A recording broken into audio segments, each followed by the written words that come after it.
Bismillahirrahmanirrahim. Assalamualaikum warahmatullahi wabarakatuh. Pelajaran bahasa Indonesia kali ini kita membahas tentang cerita pendek.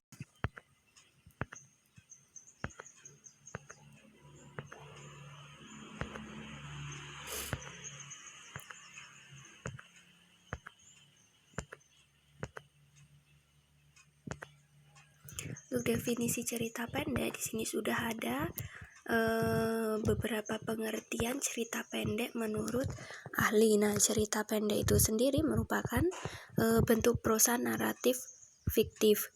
Yang namanya naratif berarti dia ini untuk menghibur dan mengikat pembaca ataupun pendengar. Selain itu juga memberikan pengetahuan, ajaran, atau sebagai pendapat untuk mengubah perilaku.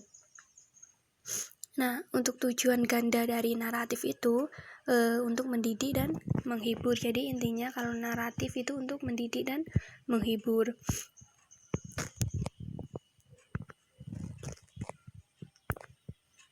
Untuk pembeda cerita pendek ada dua. Yang pertama berdasarkan panjang pendek, dan yang pertama itu untuk berdasarkan panjang pendek. Untuk yang kedua berdasarkan tema dan isi. Kalau berdasarkan panjang pendek ada cerpen sangat pendek. Nah, cerpen sangat pendek ini berkisar 750 sampai 1000 kata.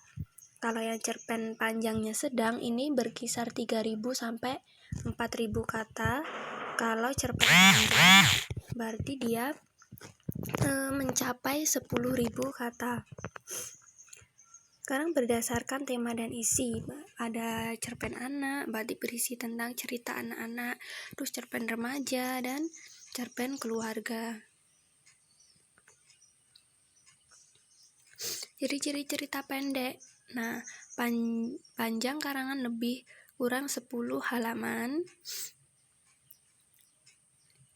Habis dibaca sekali duduk, berarti kita membaca itu sekali duduk sudah selesai karena dia ceritanya pendek. Yang kedua, hanya ada satu peristiwa yang menguasai jalan cerita, berarti hanya satu peristiwa saja. Kalau di dalam novel kan itu banyak ya peristiwanya, bisa berganti-ganti, tapi kalau untuk cerpen ini hanya satu peristiwa. Terdapat konflik tetapi tidak menimbulkan perubahan nasib pelaku. Terus yang terakhir yaitu perwatakan tokoh dilukiskan secara singkat. Unsur-unsur pembangun teks cerita pendek. Ada yang pertama ada tema. Nah, tema ini berarti dia gagasan atau ide pikiran tentang tulisan. Yang kedua yaitu latar. Nah, di sini latar ada latar tempat ataupun latar waktu.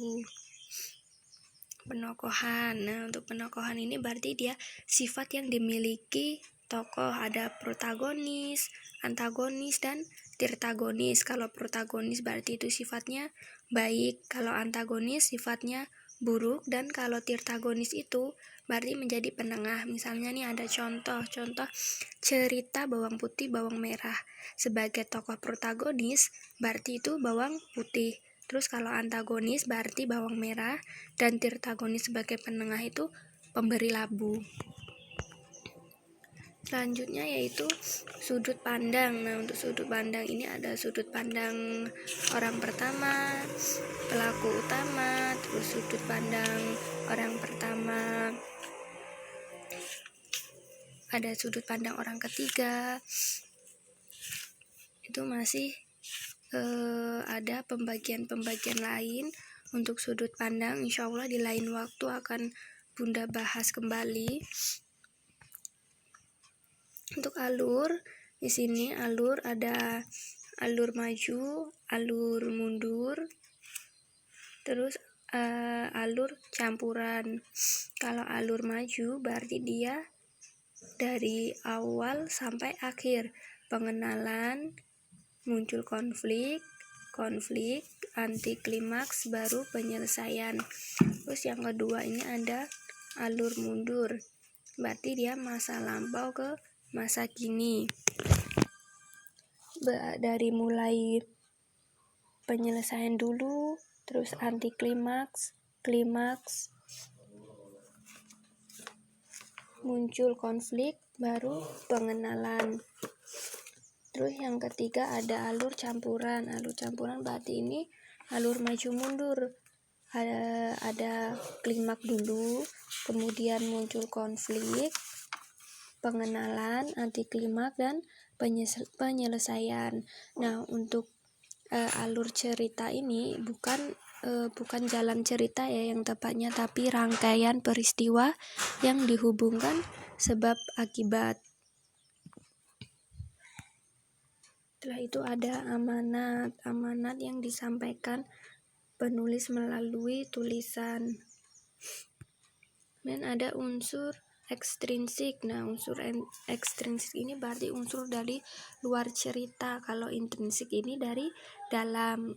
Unsur ekstrinsik, unsur dari luar cerita ada latar belakang pengarang. Jadi ini latar belakang pengarangnya ada, misalnya si pengarang ini latar belakangnya itu seperti apa gitu. Nah, itu ada di dalam unsur-unsur pembangun teks cerita. Biasanya cerita itu sesuai dengan latar belakang pengarangnya. Bahasa, nah bahasa yang digunakan oleh pengarang itu apa gitu.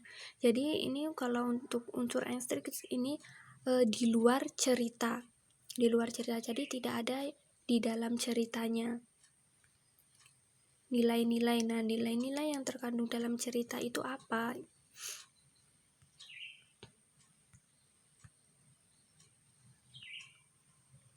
Simpulan unsur-unsur pembangun teks cerita pendek beserta buktinya.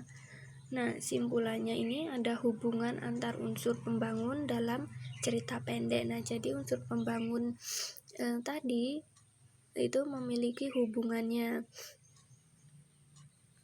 Yang kedua yaitu bukti keterkaitan. Nah, bukti dari keterkaitannya itu apa? Jadi kita kalau menyimpulkan, kita harus tahu dulu unsur-unsur dalam teks cerita tersebut. Kemudian dari antar unsur itu ada nggak sih keterkaitannya? Nah, itu kalau ada, buktinya ini apa? Itu pasti kan ada kan, dari yang pertama, yang awal sampai ke akhir itu pasti ada keterkaitannya, dan buktinya itu pasti kan juga ada di dalam cerita.